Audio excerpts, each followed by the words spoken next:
there to share the wealth in that regard. Boston was pushed down. 7 to shoot. Boston methodical. Undertake. Behind by 6 in the quarter. Then Sydney Colson as Aliyah Boston has an extended conversation with the officials. And then is gonna... What do you call a game where a team claws back from 17 down, bulldozes the fourth quarter 25-4, then loses by a single point and leaves the floor questioning the whistle and the clock at the same time? In Indianapolis, they called it a gut punch. The Indiana Fever fell 81-80 to the Dallas Wings, and the scenes told their own story. Aaliyah Boston walked off tight-jawed. Kelsey Mitchell had 24 while playing out of position. A final possession slipped, a challenge did not flip, and a timeout came too late to matter. If you like sharp, human breakdowns that go beyond the box score, you're in the right place. Do me a quick favor before we start. Tap subscribe and hit the bell so you never miss a deep dive like this. It takes a second, and it helps this channel reach more people who care about the game at this level. Let us rewind to the moment the game was already bending out of shape before the ball ever went up. It's never fun to lose. I thought we got a pretty good look out of it. But again, I think, we shouldn't have been in that position to begin with. The 17 turnovers got us there. So yeah, we shouldn't have even been there. But I thought, Kelsey got a look at it. It's unfortunate, but yeah, on to the next. Indiana's plan cracked days earlier. In Phoenix, Sydney Colson tore an ACL and Ari McDonald fractured a foot. Both injuries were season-ending. Caitlin Clark had already been out since July with a groin issue. That is 1, 2, 3 primary ball handlers gone in a flash. Lose your entire lead guard room, and you do not just remove a position. You remove pace control, press breaks, and the voice that calms the floor when the game gets choppy. The ripple is brutal. Without a true organizer, you feel pressure 2 steps earlier. Traps take root. Simple outlets become adventures. Entry passes to Boston turn into wrestling matches because they arrive a beat late. Coaches can draw the same plays, but the timing is different, and timing is everything when defenses smell weakness. The Dallas game lives inside that reality. The Fever had to rewire the offense overnight, then do it against a team that thrives on turning mistakes into sprints. Take away your quarterback and somebody else has to grab the steering wheel, which brings us to the player who took on 2 jobs at once and almost dragged the night across the line. Kelsey Mitchell is paid to get you buckets. On this night, she had to get you organized too. She brought the ball up through traps, called sets, then still needed to finish plays. Dallas knew the assignment and loaded the backcourt with pressure. Show 2 to the ball, shade the sideline. Force early pickups and turn the next pass into a 50-50 gamble. It's a smart plan when the primary handlers are in street clothes. Even inside that vice, Mitchell produced 24 points on 7 of 15, 4 of 7 from deep, 6 rebounds. Just excited. I know that Indiana is a great organization, and just to be a part of it and just to be here with the great players that I'm going to be playing with, this is a great opportunity. I'm just happy to be here.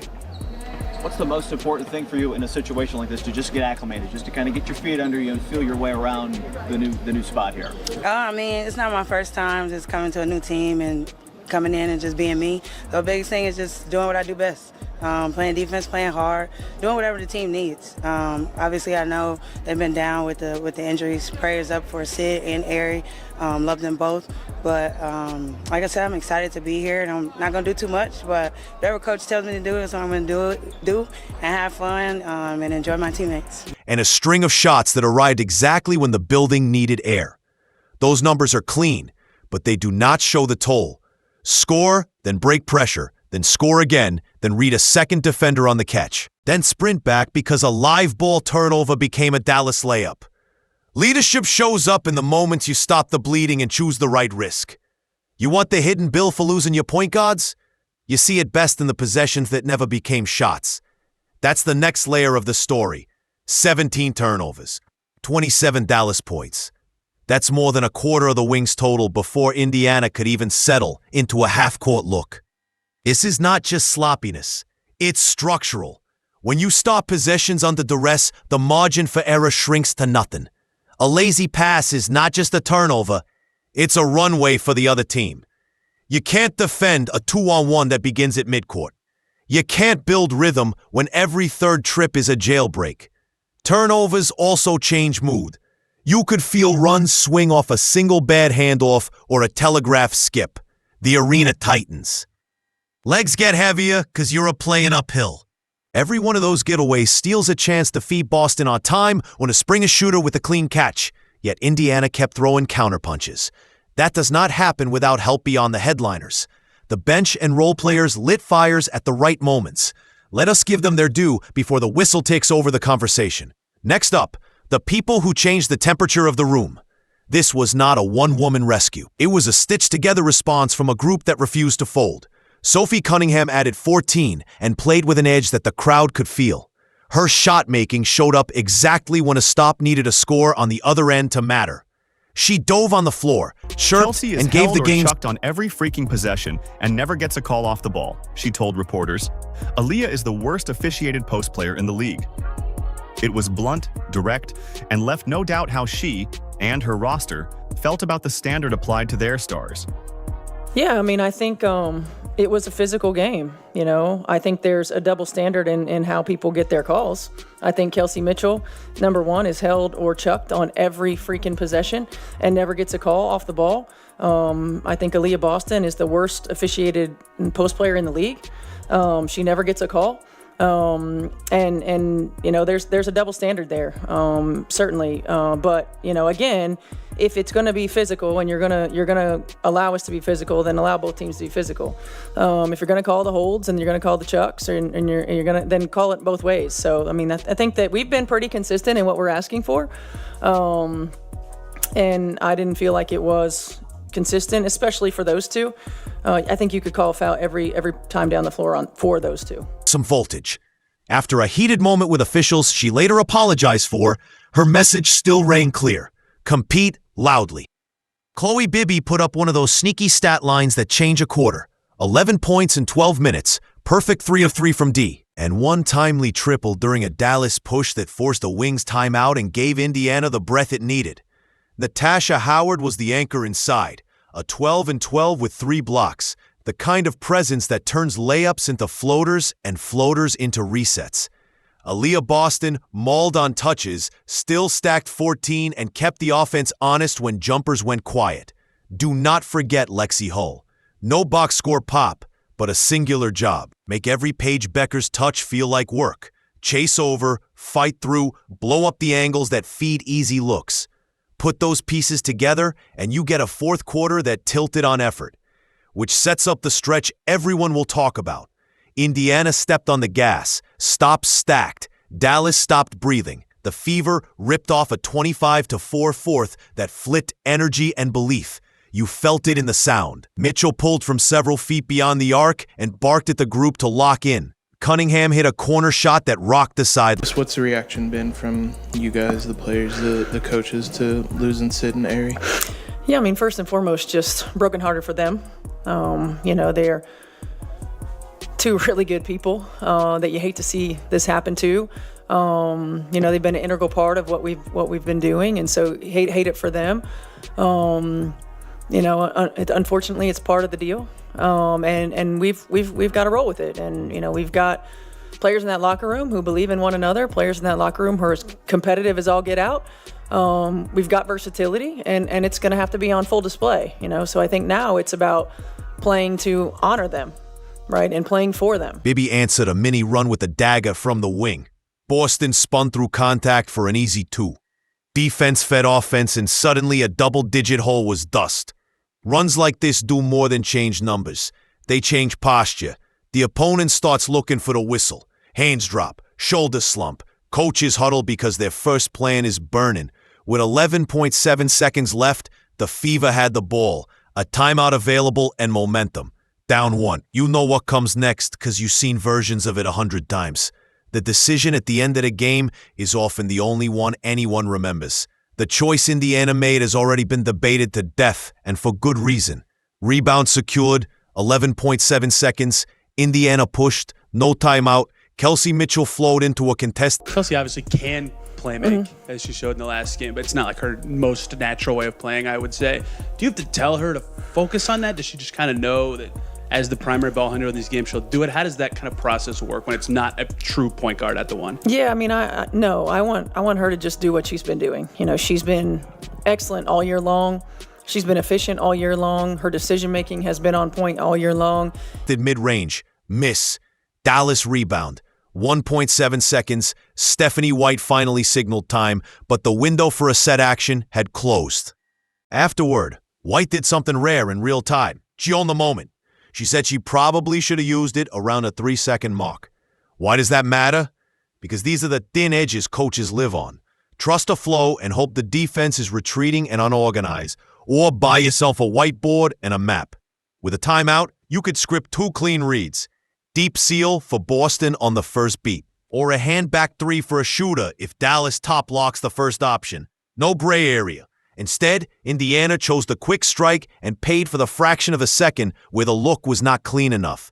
Even so, that debate shares the stage with something that inflamed the room. The whistle, the review, the feeling that similar contact was treated differently depending on the jersey. That is where the night took on a different heat. In the fourth, Boston fought for position under the rim. On the replay, her arm looked clamped. The whistle went against her. Foul on Boston. Add the landing space sequences. Earlier in the game, a landing space closeout got upgraded. Later, Sophie Cunningham ate a flagrant for a similar action. Then Kelsey Mitchell absorbed near-identical contact on a jumper and got nothing. This is how players build a case in their heads that the rules are fluid. It is not just that the game is physical. It is that the standard seems to move. And when you have carried it, Created a sharp pick and roll with Boston, threading the pass perfectly for an easy 2. Those were leadership plays, not just scoring bursts. Mitchell trying to create with 5 to shoot. Mitchell through the lane, able to scoop it in, and it's a 1-point game. Indiana ball down 1.7 to go. Cunningham has to get it in. Mitchell in the corner, can hit, and Dallas hangs on. 81-80 the final. Team through a trap-heavy night. The unevenness feels personal. That perception poured directly into what the head coach said at the podium. Stephanie White did not talk in code. She said Kelsey Mitchell gets held or chucked on every possession away from the ball and does not get the call. She called Aaliyah Boston the worst officiated post player in the league. The point was not to hunt headlines. It was to ask for a uniform standard.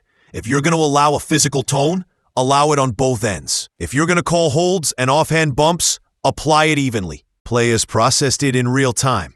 Cunningham hit a verbal boiling point and then owned it later with an apology. Clark, sideline in street clothes, clapped sharply toward an official after the horn, a wordless underline. During a heated exchange, Boston stepped toward an official with visible frustration until Clark calmed the moment with a hand on the arm. None of it required translation. Everyone in the building knew what they were feeling. So when Boston finally spoke, she kept it short in a way that did double duty. Aliyah Boston's line was 5 words. We need better focus. On its face, it's accountability, cleaner spacing on entries, stronger catches, smarter outlets under pressure, tighter timing on swing passes so the post can seal with a clear window. On another level, it's acknowledgement of the noise that can drag you off plan. Focus is not just attention, it's control. All of this would still sting on a random Tuesday.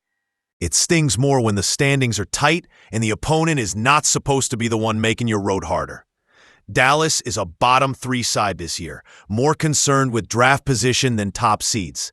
That does not mean they're harmless, but it does mean you target the game as a stabilizer. Indiana needed this one to hold ground. Instead, the fever dropped to 18-15 and 6th in the table, where a single loss can shuffle 3 places. Home court swings on margins like this. First-round matchups swing on margins like this.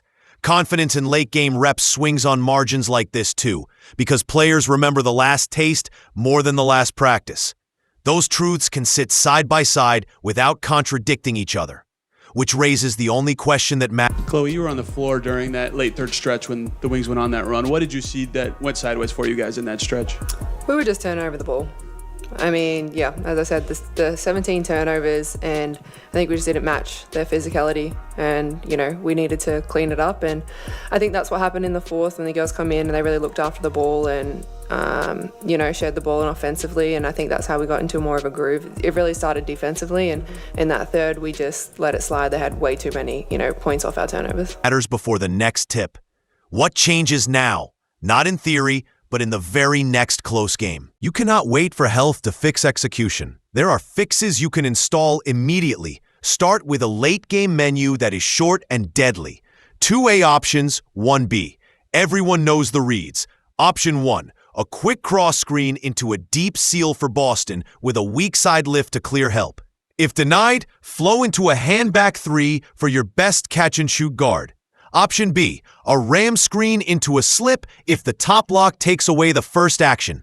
Simplicity is power when legs are heavy and the clock is tiny. Next, script timeout triggers so no one is guessing. Under 12 seconds, if the rebound does not produce a clear numbers advantage by the hash, call time. If the ball is in a non-handler's hands in the backcourt, call time. If the initial push is flat-footed, call time. This is not about fear. It is about removing indecision that costs you those fatal 2 seconds. Finally, turn traps into layups by rule, not heroics. When Dallas shows 2 to the ball, the nearest 45 cut is automatic. The opposite corner drifts, and the release is the short roll to Boston at the nail, where she plays 2-on-1. Build it into muscle memory so the next pressure look becomes a layup, not a turnover. These are small edges that stack quickly. Even with plans in place, the final possession will always be judged on one thing: the shot you got. Kelsey Mitchell's pull-up is a shot she can make. Many nights it is the winner. The lesson is not that she took it. The lesson is that Indiana had a better chance to create a cleaner window if they bought time. A flare for Bibby could have shaken a catch and shoot with feet set. A blind pig could have punished a top lock. So I wanted us to outlet and attack in transition. When it got to the point where we didn't attack and we just started dribbling sideways, you know, I probably should have used it at the 3-second mark instead of a little bit later. I thought Kels might have had a baseline drive, you know, that she ended up coming back to the middle. And so I didn't like that. But I did want us to push in transition with a low clock and, you know, limited opportunity. With a backdoor. A pin for Boston might have forced a foul. You're given a 2-footer in traffic. You do not need 10 options at the end. You need one action that hunts your best 2 reads. When White said she should have used the timeout earlier, she did not throw her player under the bus. She protected the locker room and owned the lever that only she can pull. Players feel that, and it pays off. The hardest part of a 1-point loss is how many single beats you can point to afterward. A turnover that fed 2 the other way. A challenge that did not flip. A flagrant upgrade in one direction and a no call in the other. A timeout 2 seconds too late. It's never just one. It's always the chain. The calendar is shrinking, and the lights are getting hotter. So the question is simple. What does this team look like when a similar game arrives in 3 days, not 3 weeks? Indiana proved 2 truths in the same night. They can take a punch, stand up, and rip a 25-4 quarter even without a traditional point guard. They can also let the final details slip while the uncontrollable noise steals their attention. That is the tension they carry into the stretch. Caitlin Clark is not back in practice yet. But the expectation is weeks, not months. Her return will not erase late-game choices or eliminate whistle swings, but it will give the Fever a primary handler who turns traps into advantages and frees Mitchell to hunt as a scorer first. That matters now, and it matters in the postseason. I want your take. Should the Fever have called time and scripted the last look? Or did pushing in transition make more sense with the group on the floor? And on the officiating clips, are we seeing... Let's go. 7-0 Indiana run. They're within 2 and a foul. This time, Peckers does get the call. Get over to Angel Gray. Angel? In a rough night or a pattern that needs attention from the league office? If you found this breakdown sharp and fair, hit subscribe and turn on notifications so you never miss the next one. Drop a comment with your read on the final minute. 1 point's tiny on a scoreboard, but the ripple it creates can shape an entire season.